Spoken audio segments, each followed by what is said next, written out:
So Piti's kind of a unique dish in that it's kind of a two-course meal cooked in one vessel. Traditionally, it would be made in like clay pots, one for each person, but I couldn't find those, so today I'm using coffee mugs, and hopefully they don't shatter in the oven. So I've got this lamb here, and I'm going to put, you know, a good serving in each, filling it about halfway up the side. Next we have chickpeas, or garbanzo beans, that I soaked overnight. A nice little handful. Just cover it up. Be sure to spill them all over your counter while you're doing this.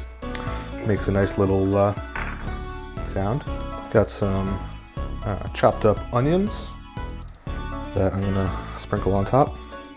And this is all kind of playing it by ear, just as much or as little as you want. I think the onions are probably gonna lend some flavor because it's gonna be cooking for a little while. So they'll probably break down much like a French onion soup, which might be nice because, you know, although no cheese on top, but you probably put cheese on top. Cheese is good on everything, right? Everybody likes cheese except for people that don't like cheese. Anyway, let's get some salt. You know, nice little sprinkle. It's probably a teaspoon or so. Also get this all over your counter and just wipe your hands like that when you're done. Now we're gonna cover these up with some water, if I can figure out how to do this without spilling it, and I already spilled. Here we go. Oop, that's a little too much. Oh, there's some bubbles coming up though. So you kind of want to get the water down into the crevices. Same with the other one. Do a little barista thing, slam it down on the counter to get the bubbles out.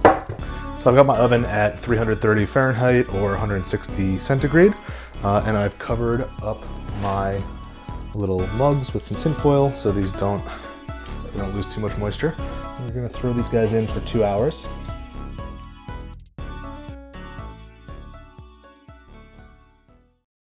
In this vial, I hold neurotoxin so powerful that it could wipe out the entire eastern seaboard. Uh-oh. Actually, it's just saffron. It's been 2 hours, so I took the cups out of the oven, and the water level is looking kind of low, as you can see. It's in there, but it's reduced by about half, even with the tin foil on top. So I've boiled some water so that the temperature difference between the cup and the water isn't so much. So I'm going to top this off.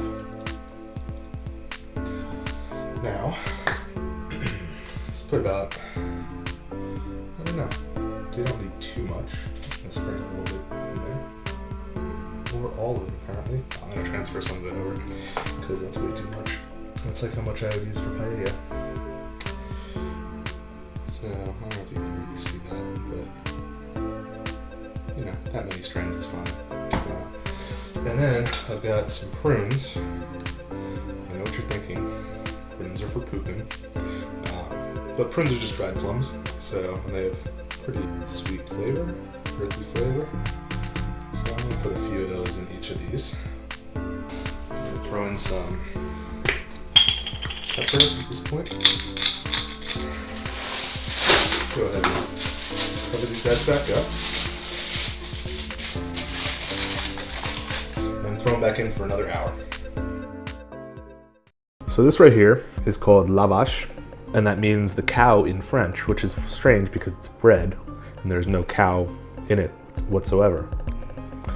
It's also how a Spaniard would say wash. Lavas los manos, por favor. Actually, it's just bread that I made. It's Caucasian bread, and it's unleavened bread. So good alternative actually to matzah because it's got kind of a little bit better of a flavor, a little better of a texture. Anyway, the idea here is I'm going to break this up, sort of like croutons.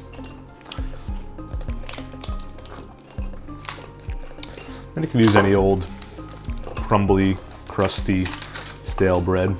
And this right here is sumac, but don't get the poisonous kind from your local forest, because I don't know. You'd probably be very itchy in the throat.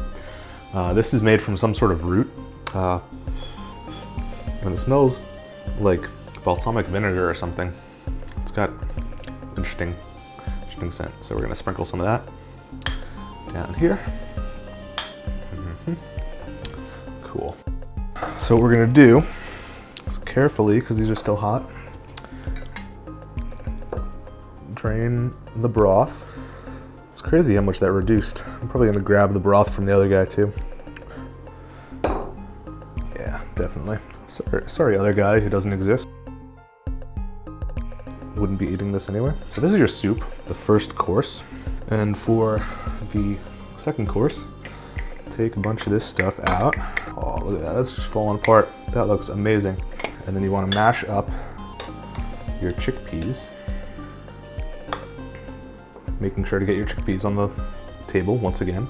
And this turns into sort of like a paste, I guess. It's kind of a weird concept, but okay. Let's top off the soup with some sliced up onions. So let me start with the soup portion.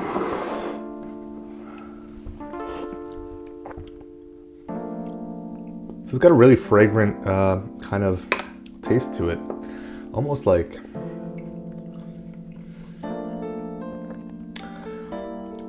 it's such a, I don't know. There's like a hint of like, not licorice, anise kind of flavor, just like a hint, like rye bread. Rye bread, that's what I'm picking up. It tastes like rye bread. Yeah, if you could make rye bread into soup, I think this is what it would taste like. Because you're definitely getting, there's all those flavors combined together to make rye bread. It's so, oh my gosh, wow. Now on to the second course portion, the meat and the chickpeas and onions and whatever else is in there.